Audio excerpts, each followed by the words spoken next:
وَإِذَا قُرِئَ الْقُرْآنُ فَاسْتَمِعُوا لَهُ وَأَنصِتُوا لَعَلَّكُمْ تُرْحَمُونَ۔ اور جب قرآن پڑھا جائے تو توجہ سے سنا کرو اور خاموش رہا کرو تاکہ تم پر رحم کیا جائے۔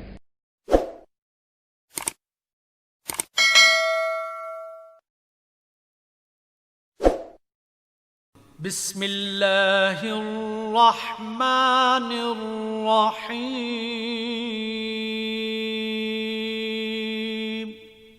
شروع اللہ کے نام سے جو بڑا مہربان نہایت رحم والا ہے۔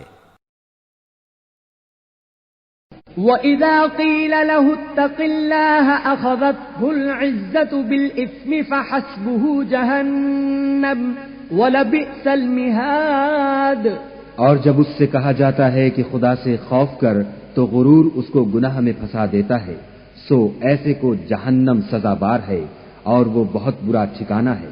وَمِنَ النَّاسِ مَن يَشْرِي نَفْسَهُ ابْتِغَاءَ مَرْضَاتِ اللَّهِ وَاللَّهُ رَءُوفٌ بِالْعِبَادِ۔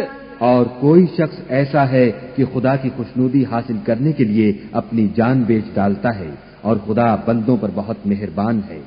یا ایھا الذین آمنوا ادخلوا فی السلم کافۃ ولا تتبعوا خطوات الشیطان انہ لکم عدو مبین۔ مومنو، اسلام میں پورے پورے داخل ہو جاؤ اور شیطان کے پیچھے نہ چلو، وہ تو تمہارا صریح دشمن ہے۔ فَإِن زَلَلْتُم مِّن بَعْدِ مَا جَاءَتْكُمُ الْبَيِّنَاتُ فَاعْلَمُوا أَنَّ اللَّهَ عَزِيزٌ حَكِيمٌ۔ پھر اگر تم احکام روشن پہنچ جانے کے بعد لڑکھڑا جاؤ تو جان رکھو کہ خدا غالب اور حکمت والا ہے۔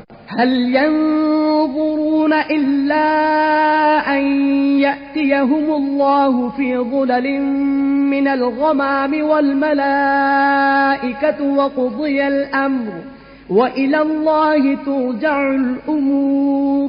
کیا یہ لوگ اسی بات کے منتظر ہیں کہ ان پر خدا کا عذاب بادل کے سائبانوں میں نازل ہو اور فرشتے بھی اتر آئیں اور کام تمام کر دیا جائے اور سب کاموں کا رجوع خدا ہی کی طرف ہے؟